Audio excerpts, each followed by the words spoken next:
রে আলেয়া, কই গেছিলি? ভালো নাই রে বান্ধবী, মিয়া বাড়ি গেছিলাম। মিয়া বোর কাছে দুটো জিনিস আনতে। কি জিনিস আনতে গেছিলি? একটা শাড়ি, এক জোড়া জুতা।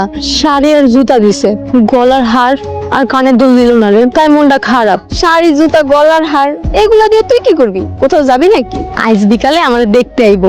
একটু সুন্দর করে সাইজা গুজা না গেলে কি পছন্দ করবো ক? তুই তো এমনিতেই খুব সুন্দর, তোর যে দেখে সেই পছন্দ করে। যে চাইলে কি আর বিয়া করতে রাজি হতে পারি ক? লাস্টের বার ছিল ড্রাইভারের বিয়া করে কি আমি জীবনটা নষ্ট করবো?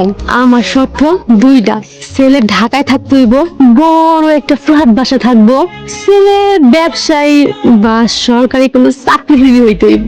এখন যে দেখতে আইতাছে, হ্যাঁ কি বড় চাকরিজীবী না ব্যবসায়ী? ব্যবসায়ী, কিন্তু ঢাকায় থাকে। মাশাআল্লাহ, তোর তো খুবই সুন্দর লাগতেছে।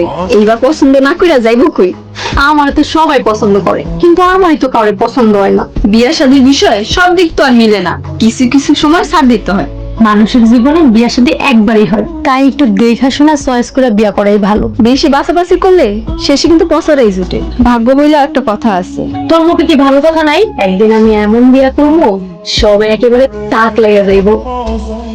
এটা আমার ভাগনা শুক্র আলী। আসসালামু আলাইকুম। ওয়ালাইকুম আসসালাম, বসো বাবা। আলের মা, মেহমান আইসা পড়ছে, শরবত টরবত কিছু হইছে? এত তোলা হইবেন না, মাত্র তো আসলাম, আগে মেয়ে দেখি তারপর শরবত খাওয়া যাবে। বান্ধবী, তোর জামাই কিন্তু হ্যান্ডসাম আছে। এই আরে আর মনের মতো না হইলে আমি বিয়া করতেছিলাম। আমার মনে হয় কি এবার ফাইনাল হয়েই ছাড়বো, দেখা যাক। আসসালামু আলাইকুম। ওয়ালাইকুম আসসালাম। বসো মা, আপনারও কোনো কিছু জিজ্ঞাসা করার থাকলে জিজ্ঞাসা করতে পারেন। আমার ভাগনা নম্র, ভদ্র, লাজুক, ওর কিছু জিজ্ঞাসা করার নাই। আমার ভাগনা পছন্দ হয়েছে। ভালো, মাশাআল্লাহ। আমার কিছু জিজ্ঞেস করার আছে।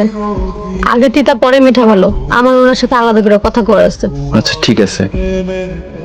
দুলা ভাই, আমার বান্ধবীরা কিন্তু আপনার জিম্মায় রেখে গেলাম। যেমন রেখে যেতেছে তেমনই যেন ফেরত পাই। ইনশাল্লাহ যেমন রাইখা গেলেন তেমনটাই ফেরত পাবে। মা, দুলা ভাই দেখি কথা কইতে পারে, আমি তো ভাবছি বোবা। চুপ করে আছেন কেন? আমার কিছু বলার নাই, আপনার আমার পছন্দ হয়েছে। আমি আইছি আপনার কথা শোনার লাইগা। আপনি কোন, আমি শুনি। শুনছি আপনি নাকি ব্যবসা করেন। জি ঠিকই শুনছেন। ইনকাম কেমন? মেয়েদের বয়স আর ছেলেদের ইনকাম সম্পর্কে জানতে চাইতে হয় না। আপনি যখন জিজ্ঞেস করছেন বলি নাকি। তবে এটুকু বলতে পারি, আমার যা ইনকাম তাতে আপনি ভালোই থাকবেন। তাছাড়া কোনো অভাব অনটন নাই। সিজনে তো ব্যবসা ভালোই হয়। তাইলে তো ভালোই। বাসা কি ফ্ল্যাট বাসা নাকি টিনের ঘর? ফ্ল্যাট বাসা, আপাতত ভালো থাকি। আল্লাহর রহমতে ইনশাল্লাহ একদিন ফ্ল্যাট কিনা ফেলাম। যাক, তাহলে তো আর কোনো চিন্তা নেই। শুই না খুশি হইলাম। আমার আর কোনো আপত্তি নেই। আমার জিজ্ঞেস করা শেষ। এবার আপনার যদি কিছু জিজ্ঞেস করার থাকে করতে পারেন। কি জিজ্ঞেস করুম? আমার বিয়ে করতে আপনার কোনো আপত্তি নেই তো? জি না, আমার কোনো আপত্তি নেই। মামার লগে কথা কই, বিয়ের কথাটা আগাই নাকি?